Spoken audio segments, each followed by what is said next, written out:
Bryan Kohberger's former professor speaks out. So she's going to speak out here. She's going to do an interview and talk about her experience with him, how he was in class, and if she saw any signs that what he's admitting that he's guilty of was going to happen. Check this out and let's see what she has to say. I want to bring now, though, and we're joined exclusively by her, renowned forensic psychologist, Dr. Catherine Ramsland. As you may know, she was Bryan Kohberger's professor and advisor at DeSales University in Pennsylvania. She has not spoken publicly about Bryan Kohberger until now. She's been on this show talking about other cases, but she's been very, very careful not to talk about Kohberger because of the trial, because she was going to be a witness at the trial. There you go. She now feels comfortable to open up to us. And we've got so many questions, Dr. Ramsland, that I've got so many questions I've wanted to ask you for so long. I want to start with, how did you first meet Bryan Kohberger? What classes of yours was he in? Okay, I want to be just clear that I'm still within the FERPA limitations that protect students and student information. So I will talk within that. I met him in the fall of 2018 when he came to DeSales University. He had an associate's degree and he was going to get into our 4-year program as a psychology major. He selected the forensic track, which made him an advisee for me because I managed the forensic track. And he was also in my class that semester.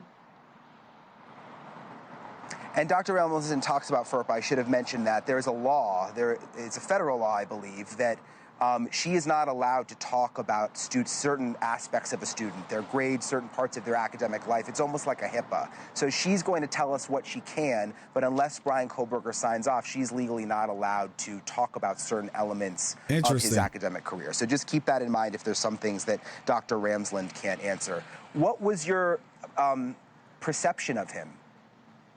He seemed like eager to be in the classroom. He was polite, he was respectful, intense, and curious. And there was no reason for me to think that he was anything other than someone who was really interested in this potential career.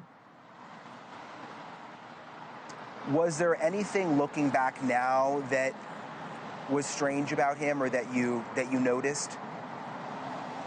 When I look back, there really isn't anything that stood out to me. I think when you're a teacher, your instinct is to accept students at face value. You don't, start with suspicions or, and there really weren't any red flags. He was always really quite respectful and grateful. He would thank me for things. He was attentive. He would do the work. I didn't have any concerns. Okay. Yeah, I'm sure he was studying hard. I think it was 4 classes that you taught him in. What were those classes? There were 3 undergraduate courses in the forensic track that I taught, and he was in all of them. Well, one was Introduction to Forensic Psychology. Another was my death investigation class, which was called Psychological Sleuthing. And the third one was called Dangerous Minds, the Psychology of Antisocial Behavior. And then he got into the graduate program in criminal justice for a master's degree. And he took a course with me called Behavioral Criminology. Is there anything, Dr. Ramsland, when you look back and you think about the curriculum of those classes, and not getting into his specific experience, but when you think about what you taught in those classes that you think, oh my gosh, he may have used that in what he's now accused of doing here in Idaho? Well, the antisocial behavior course involves serial killers and mass murderers, and we do a lot of case analysis. I use two books that I wrote. One was written with the BTK killer, whom you just mentioned, and his decision process and the crimes and how he thought about them and felt about them and what was it like for him, to be caught. So that's a very intense book. And also I have one called The Mind of a Murderer, which was about various behavioral experts over the past century who interviewed killers, mass murderers, and serial killers to get as close as possible, spending a lot of time with them to get as close as possible to their process of becoming a criminal. And so he would have been exposed to that. Wow. I think some of now looking back, I would look at maybe some of the things that interested him as being, something that gives me pause. But we always have to think about, we all know, everyone in this field, forensic psychology and criminology, know that we could have students who might become offenders.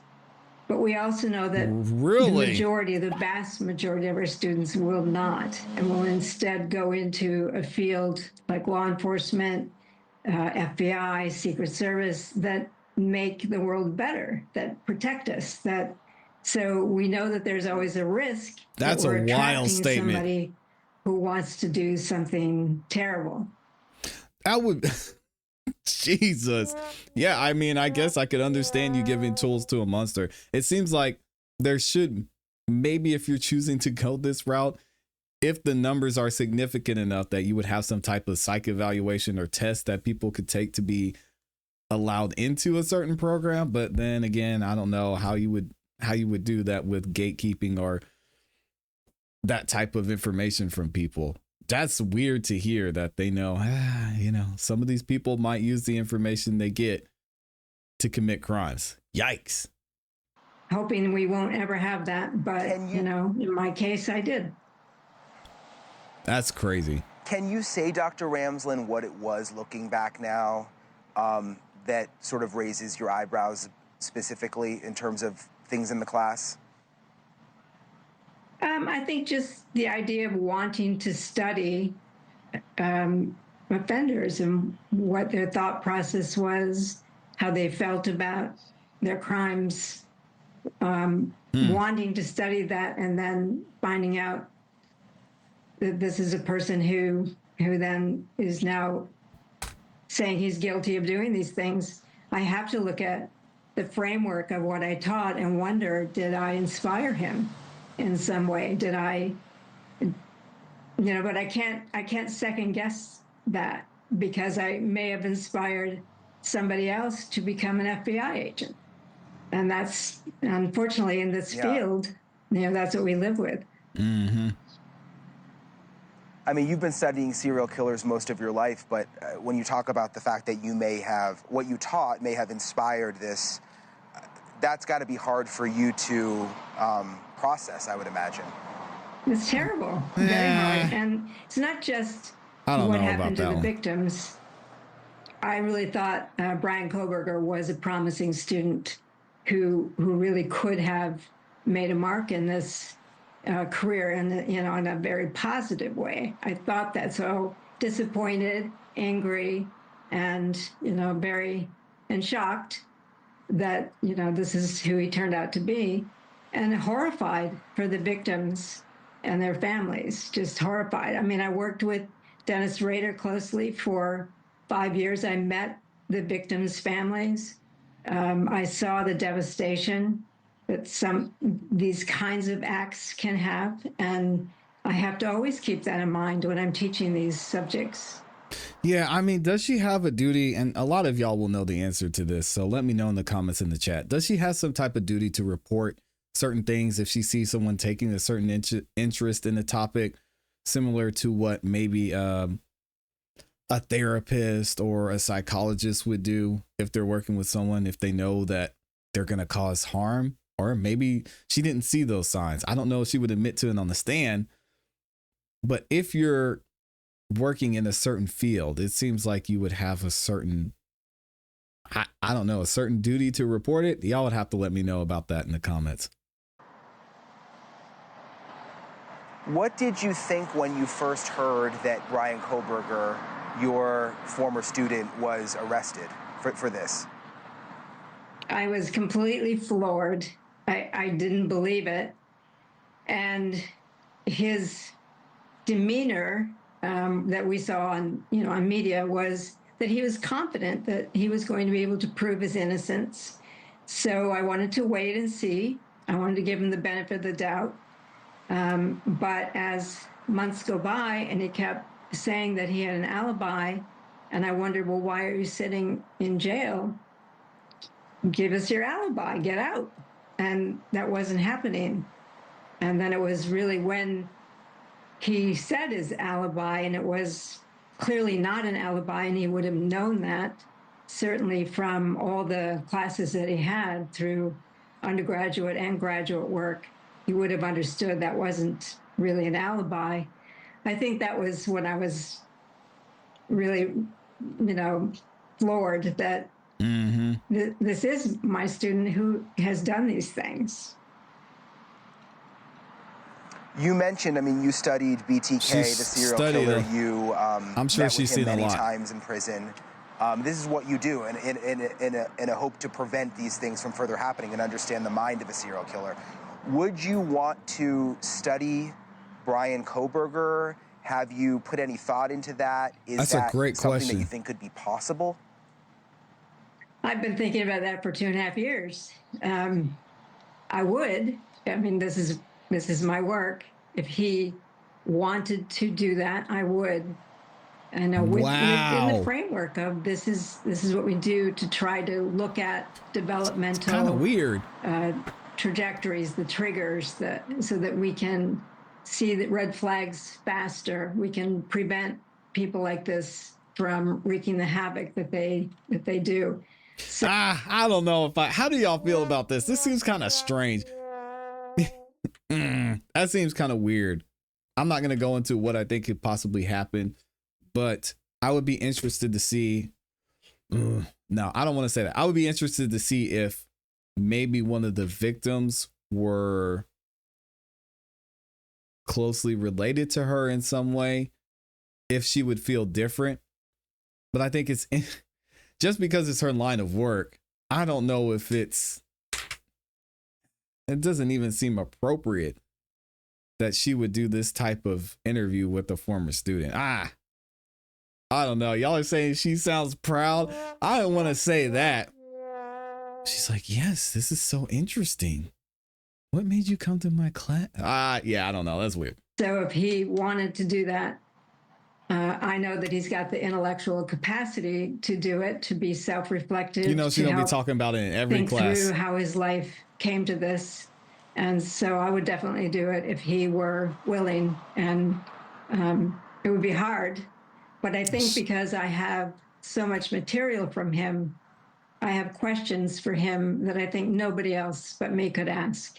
Oh, boy. This is so And just my last question, Dr. Ramsland. You are the person that I think of who, if anyone could see through someone and see that they have a secret side, I would think it would be you, because this has been your life's work and trying to figure that out. And in a sense, it almost feels like Bryan Kohberger even had you fooled.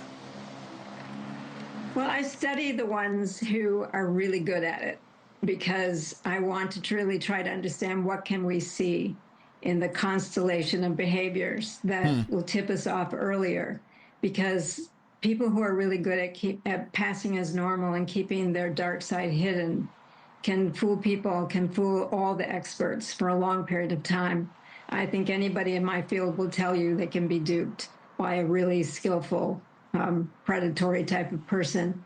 So, I'm not going to say I'm the person who can spot this. I can see things like if you have a rigid personality and you're threatening, those are red flags that are very clear. Or you have a mental instability and you're drawing, violent images. These are things we can see and we can anticipate. But if somebody's presenting themselves as a completely normal human being, engaged in life the way, that, according to our expectations, it's really hard to see through that.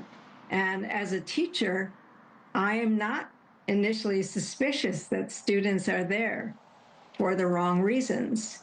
And so I think some of us have what I would call a cognitive disadvantage, because we are giving the benefit of the doubt to students. And I think that's certainly what happened. That's why I would want to work with him and study him, because I want to understand how he was able to completely fool me. Well, it'll be interesting to see as this moves along if that indeed ends up happening. Dr. Ramsland, appreciate you coming on tonight. And shout out to Dr. Ramsland. What do y'all think about that? That just seems, I get with her being so close to it that she would want to know why, or which part of it did you take and utilize, or how was your mind thinking? To me, if this